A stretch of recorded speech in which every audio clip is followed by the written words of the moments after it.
Solamente pedimos al Señor que haga algo inesperado en tu vida y en mi vida.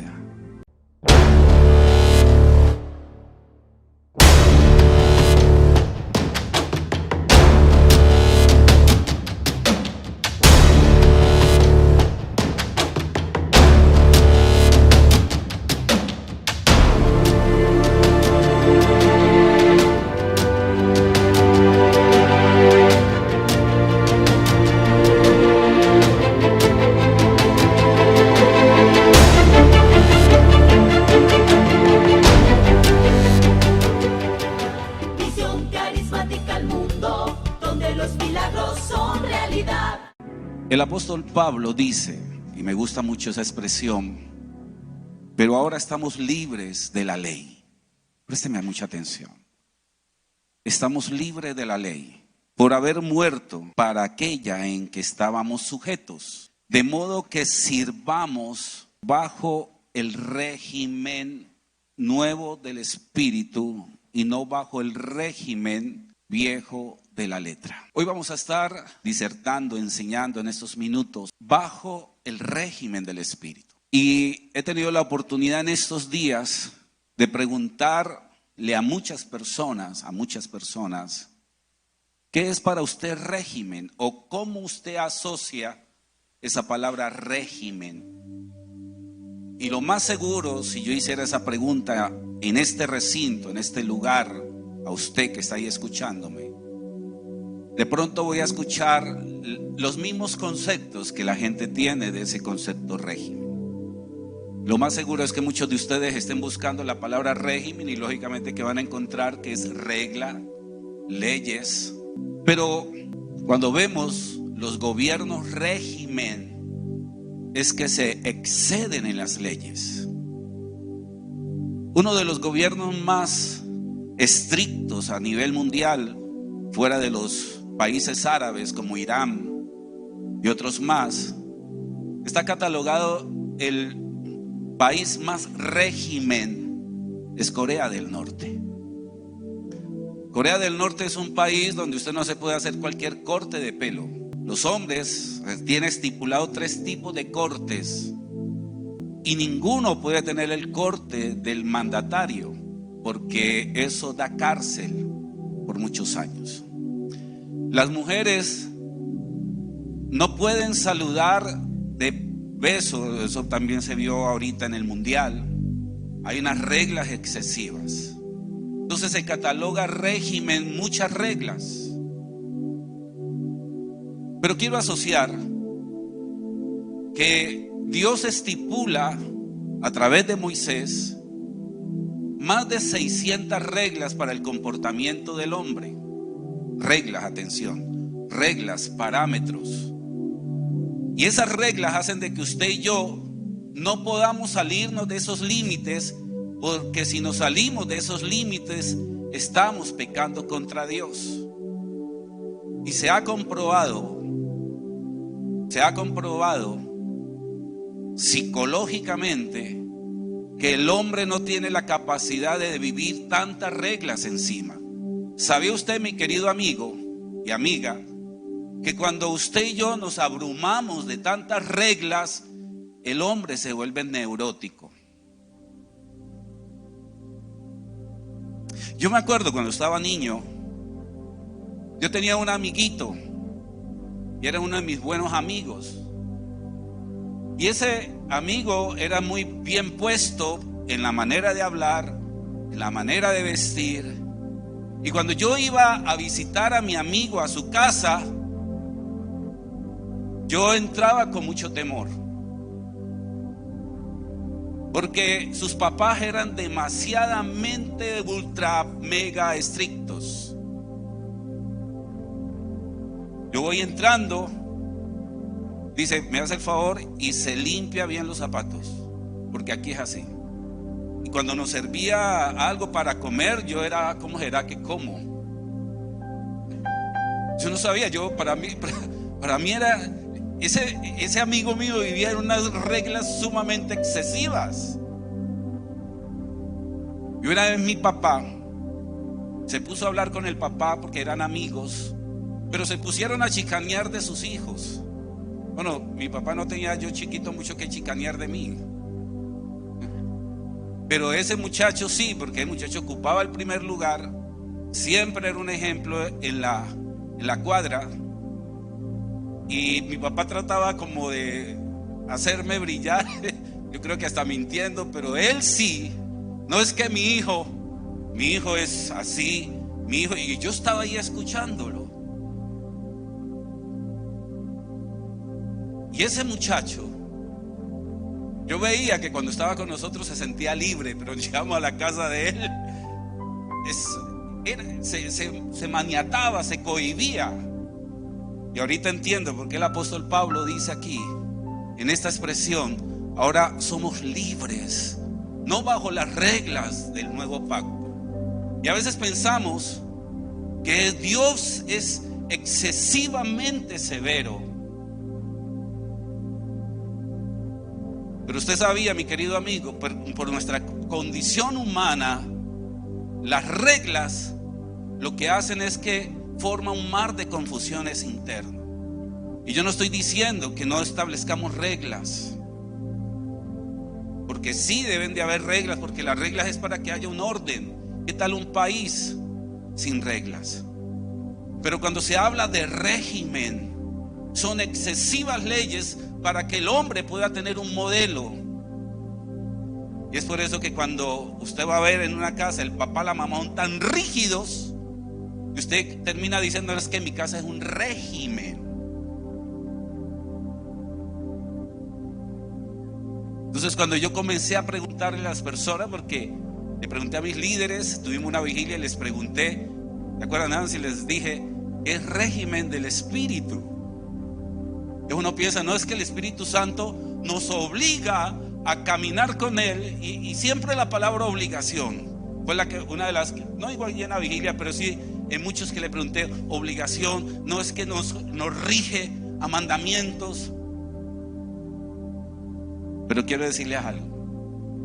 La Biblia dice que cuando el Espíritu Santo viene a usted y a mí, innatamente la regla se convierte en vida y no imposición.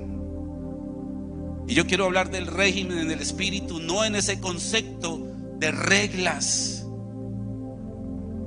sino quiero hablar del Espíritu de un desbordamiento, atención, algo supremamente exagerado. Y ya con esta consigna que tenemos, que vamos a caminar bajo el régimen del Espíritu, comienza el mensaje. Año 2020. Nace una cultura en los jóvenes, especialmente en los Estados Unidos. Nace la cultura woke, se escribe woke, woke, con K, woke. Y usted va a ver aquí en las imágenes que esta palabra woke es una palabra, es el pasado participio de wake up. Usted dice wake up, significa levántate o despiértate. Y esa palabra que en sí es despertar, es un mensaje induciendo a los jóvenes de todo el mundo que despierta en rebeldía. Despiértate a ser libre y a pensar como tú quieres y a manejar tu vida como tú quieres.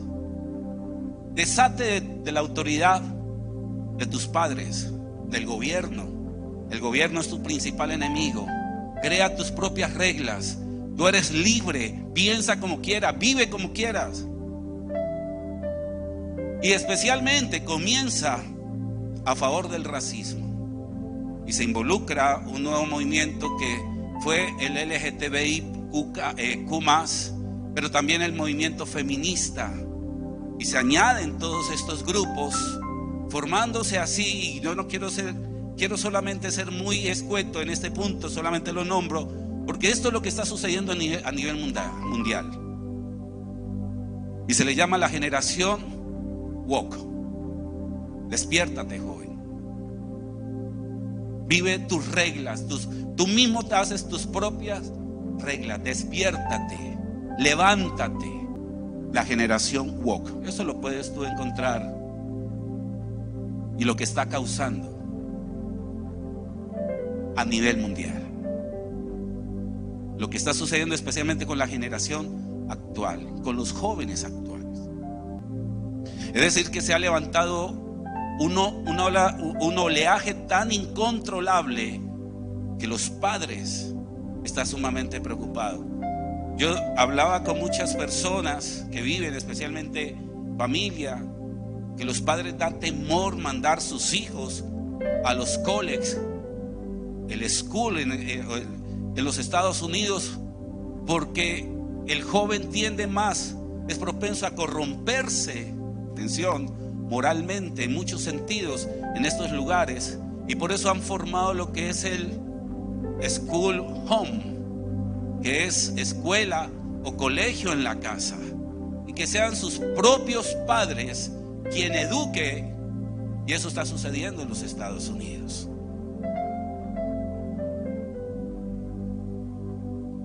Y hemos entrado en una situación preocupante, sobre todo con la generación de los jóvenes, porque yo nunca había visto, palpado tanto ateísmo en las universidades y en los colegios. Ahorita los colegios privados, los colegios de la alta curnia, la Universidad Javeriana, la ICESI, porque he tenido la oportunidad de hablar con muchos de ellos, me impacta, me impresiona su pensamiento. Pero no quiero dar trascendencia a esto, porque esto es lo que está sucediendo. Esto es un mover totalmente fuerte. Y los que son aquí, ¿cuántos aquí son educadores? ¿Cuántos trabajan en colegios? Y ustedes saben de qué los que estoy hablando. Tú que eres coordinadora sabes lo que representa eso.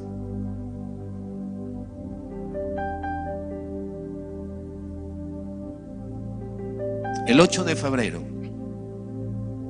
un miércoles, en una universidad en Kentucky,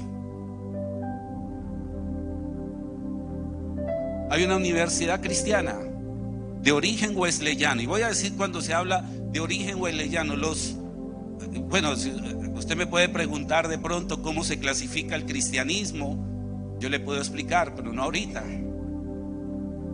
Pero hay movimientos cristianos como nosotros que estudian mucho la Biblia, que se les llama los movimientos quietistas.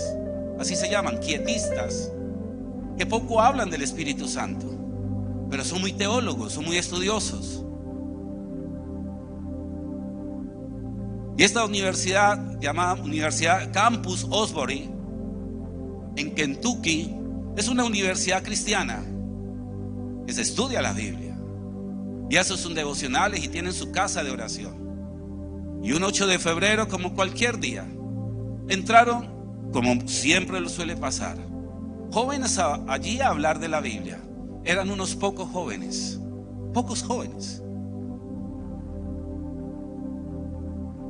Claro, esta universidad se ha destacado por sacar muy buenos profesionales, pero nunca por vivir una vida espiritual de magnitudes grandes. Y ese 8 de febrero, hace poco, estamos hablando, 2 días antes había sucedido un temblor en Turquía. Desastroso ese temblor. Hasta el día de hoy, más de 40,000 personas muertas. Unos días antes habían matado a unos cristianos en el mismo Turquía. Y estos jóvenes estaban allí, entraron a su servicio, atención, a su servicio habitual. No había nada preparado. Pero a mí lo que me llama la atención es que todos eran jóvenes, eran muchachos estudiantes. Lo que yo me pregunto, ¿qué estará pasando en la mente de Dios que nosotros necesitamos comprender? Porque es que Dios no se queda con nada. A Dios no se le ha salido de las manos este mundo. ¿Cuántos dicen amén? Que la iglesia es de Él y que Él sabe cómo hacerlo y cómo mover a la gente.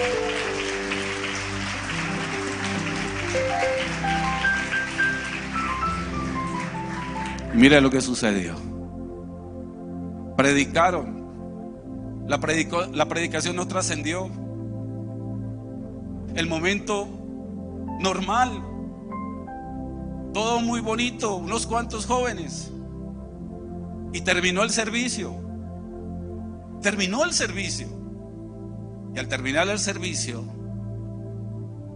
comenzaron simplemente a cantar el último cántico.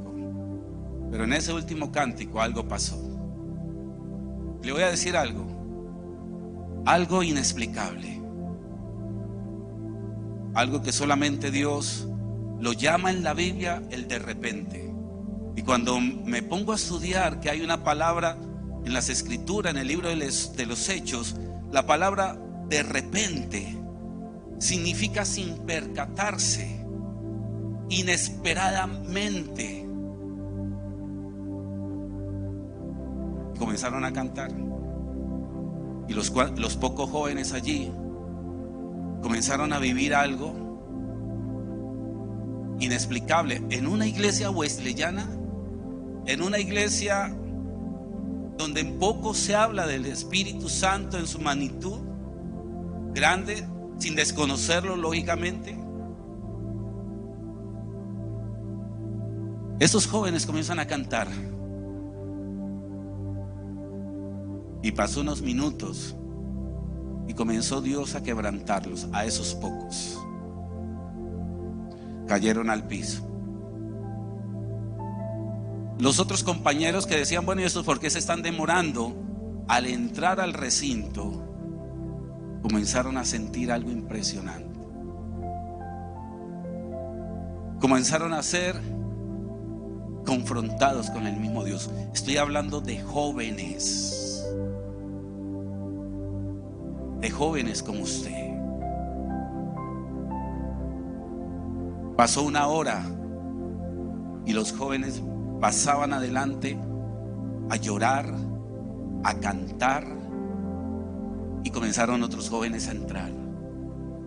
Ya no existía límite de tiempo. No sabían qué hora era. Toda una noche alabando. Los padres se preocuparon. Y los padres que fueron a averiguar a los padres entrar, también los tomó el Espíritu Santo.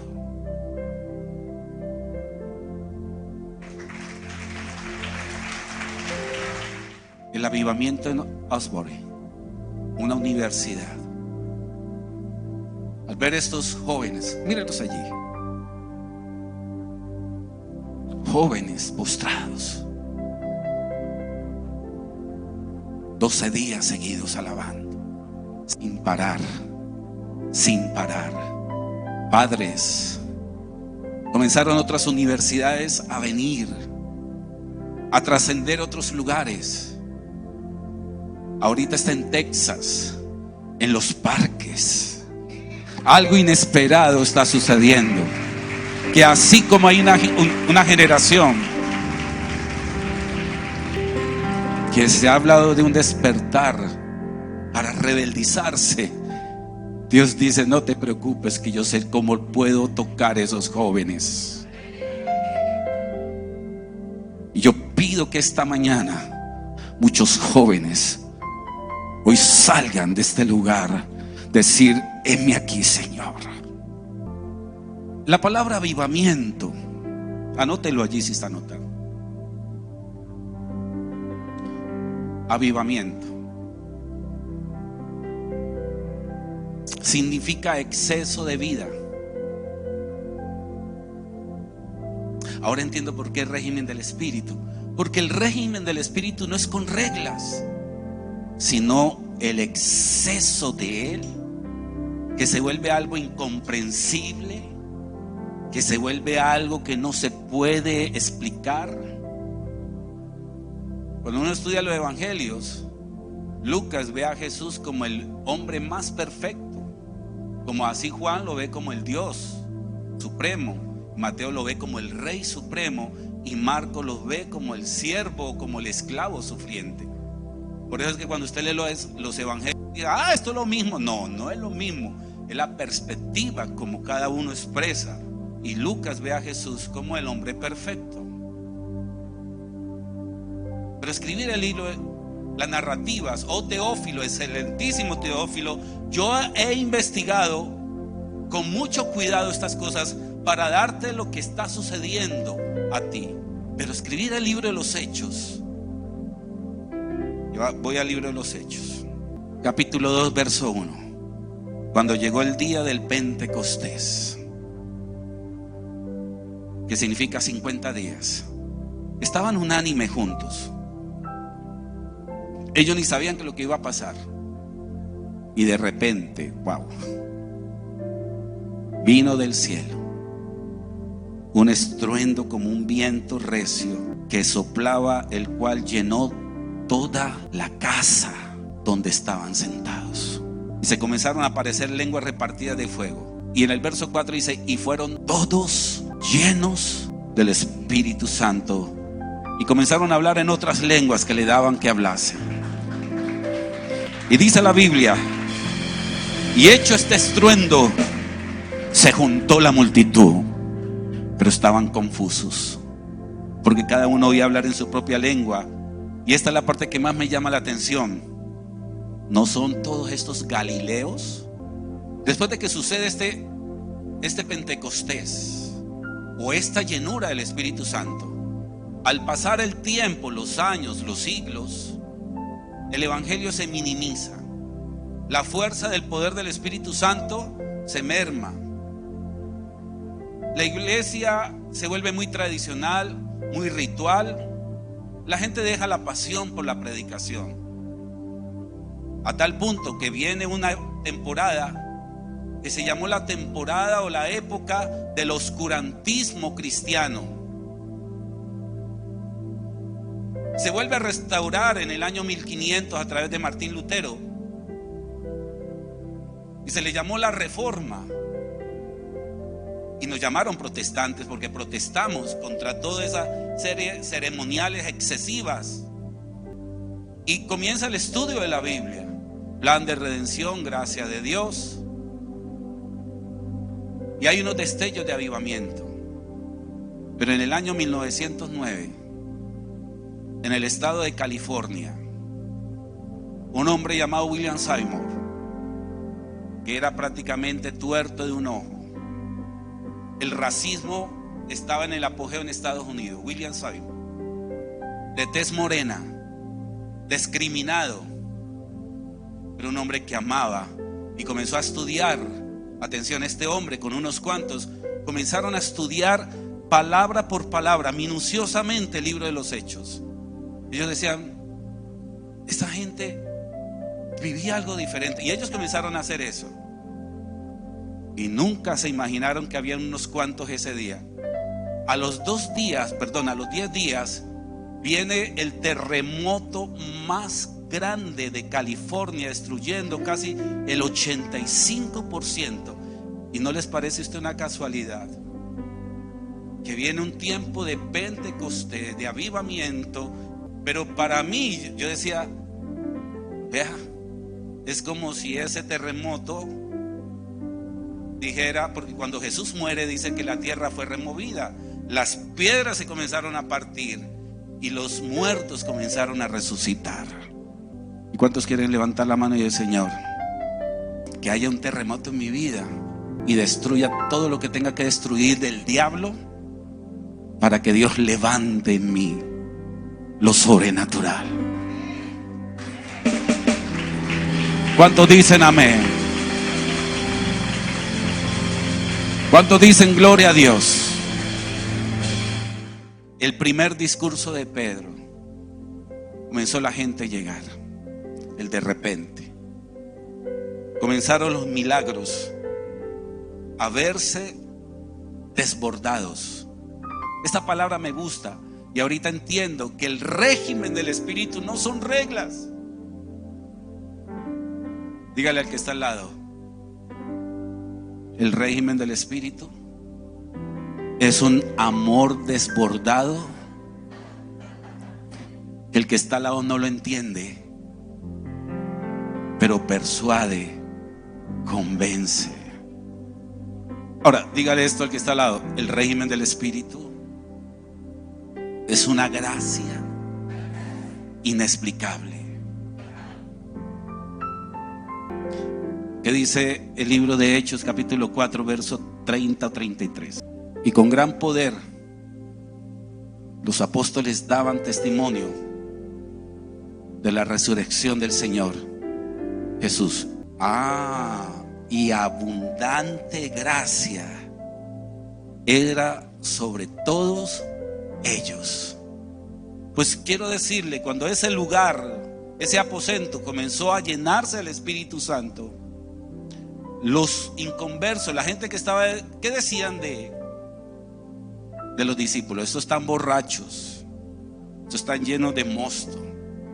Dígale al que está al lado: Dios se convierte en inexplicable. Diga conmigo, en algo exagerado, que cuando te toma a ti, ni tú te reconoces, ni yo me reconozco. Diga, te desborda en gozo.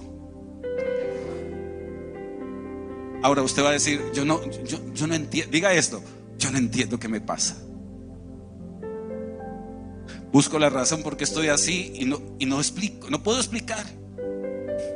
Diga conmigo, régimen del Espíritu. Es una exageración de Él.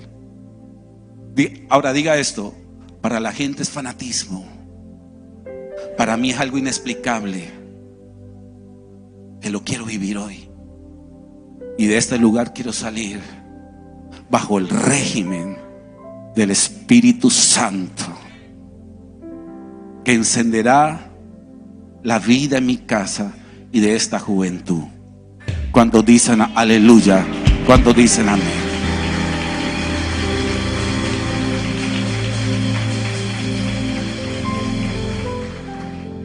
Y para ir terminando, mira, sucede el Pentecostal en esta iglesia primitiva en 1906 a través de este hombre William Seymour, y de allí sale la famosa palabra, la iglesia pentecostal, o sea, el tiempo pentecostal. Vuelve y se reactiva en una calle Azusa. ¿Sabes qué pasó en esa calle Azusa? Los vecinos, era un lugar no bonito, no era atractivo, era un lugar muy común, pero ese día el Espíritu Santo volvió a encender el fuego. La gente llamó a los bomberos.